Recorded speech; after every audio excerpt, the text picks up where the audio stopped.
Zohran Mamdani Benjamin Netanyahu మీద పగబట్టేశాడు. ఎలాగైనా సరే international criminal court arrest warrant జారీ చేసిన విధంగా ఆయన్ని అరెస్ట్ చేయాలి. కాకపోతే అరెస్ట్ చేసేటటువంటి అధికారం నాకు లేదు కాబట్టి కనీసం అమెరికా ప్రభుత్వమైన పట్టించుకొని అతన్ని అరెస్ట్ చేసేటటువంటి ప్రక్రియను మొదలు పెట్టాలని చెప్పి ఆయన ఇటు వైట్ హౌస్కి ఒక లేఖ రాశాడు.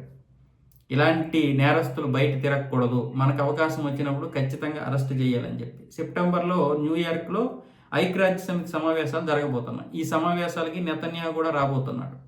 సో న్యూయార్క్ మేయర్ ఇతనే కాబట్టి తనకేమైనా అరెస్ట్ చేసేటటువంటి అధికారం ఉందా లేదా అని చెప్పి ఇప్పుడు రాజ్యాంగం ఏదైతే ఉందో అమెరికా రాజ్యాంగాన్ని తన యొక్క లీగల్ టీంతో తిప్పేశాడు. మొత్తం చూడండి, ఎక్కడైనా సరే మేయర్కి అధికారాలు ఉన్నాయంటే మేయర్కి ఎక్కడా కూడా ఒక ప్రధానిని అరెస్ట్ చేసేటటువంటి అధికారం లేదు అని చెప్పి అమెరికా రాజ్యాంగంలో ఉందని తెలియడంతో మరి ఇక నేను ఎలాగో అరెస్ట్ చేయలేను, నాకు అధికారం, స్వేచ్ఛ, స్వతంత్రత లేదని అర్థమైంది, కనీసం మీరైనా అరెస్ట్ చేయండి, అలాంటి వ్యక్తి బయట తిరగకూడదని చెప్పి అటు అమెరికా ప్రభుత్వానికి ఏమొచ్చేసి నివేదికలు పంపిస్తున్నాడు, అతన్ని ఎలాగైనా అరెస్ట్ చేసేయాలని చెప్పి. అంటే అంత కసి ఎందుకు? పాలస్తీన్ మీద ఆయన దాడి చేశాడంట, ముఖ్యంగా ఇరాన్ మీద దాడి చేశాడు. ఎందుకంటే అక్కడ వాళ్ళు చనిపోతున్నారు కదా, వాళ్ళు చనిపోతున్నారు కాబట్టి. కానీ వాళ్ళు ఇజ్రాయెల్ మీద చేసినటువంటి దాడులు, ఇజ్రాయెల్ ఈరోజు ఉనికి లేకుండా పోవడం, అలాగే ఆ యూదులు ఎక్కడికక్కడ నరకం అనిపిస్తుంటే, ఎక్కడికక్కడ ప్రాణాలు కోల్పోతుంటే మరి వాళ్ళు ఏం చేస్తారు? వాళ్ళ దేశాన్ని కాపాడుకోవడం కోసం వాళ్ళు యుద్ధాలు చేయరా? చుట్టూ ఆ దేశాన్ని లేకుండా చేయడం కోసం.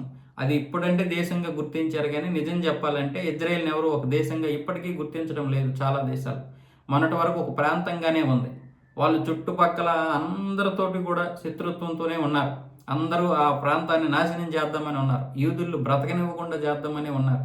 ప్రతిరోజు యుద్ధంతో గడుపుతున్నారు. అందుకే అక్కడ ప్రతి పౌరుడు, ఆ 96 లక్షల మంది ఉన్నటువంటి ప్రతి పౌరుల్లో కనీసం 60-70 లక్షల మంది గన్నలు కొట్టుకొని తిరుగుతారు. అందరూ సైనికులుగానే ఉంటారు, వాళ్ళ ఉనికిని వాళ్ళు కాపాడుకోవడం కోసం. చుట్టుపక్కల అన్ని దేశాలని వీళ్ళు వాళ్ళ యొక్క కబంధ హస్తాల్లో పెట్టుకున్నారు. ఇరాన్ ఇలా కబంధ హస్తాల్లో పెట్టుకోవడమే కాకుండా హూతీల్ని, అలాగే హెజ్బొల్లాల్ని, అలాగే హమాస్ని, వీళ్ళందరినీ కూడా ప్రయోగించి వాళ్ళ మీద దాడులు చేయిస్తూ ఉంటారు. వాళ్ళు మాత్రం అలా కూర్చొని ఉండాలి. మరి వాళ్ళు ఏం చేస్తారు? వాళ్ళది ఏమైనా ఈరోజు నిన్న మొన్న మొదలైనటువంటి యుద్ధం కాదు, లేదా స్వతంత్రం వచ్చినటువంటి 70 సంవత్సరాల క్రితం వచ్చినటువంటి యుద్ధము కాదు.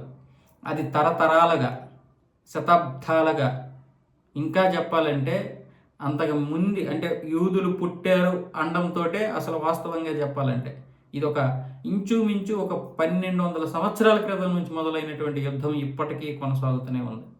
అలా రోజు రోజుకి యుద్ధాల్లోనే మునిగిపోతూ ఉన్నారు వాళ్ళు. ఆ యొక్క రణరంగంలోనే వాళ్ళు ప్రశాంతతని వెతుక్కొని బ్రతకాల్సినటువంటి పరిస్థితి.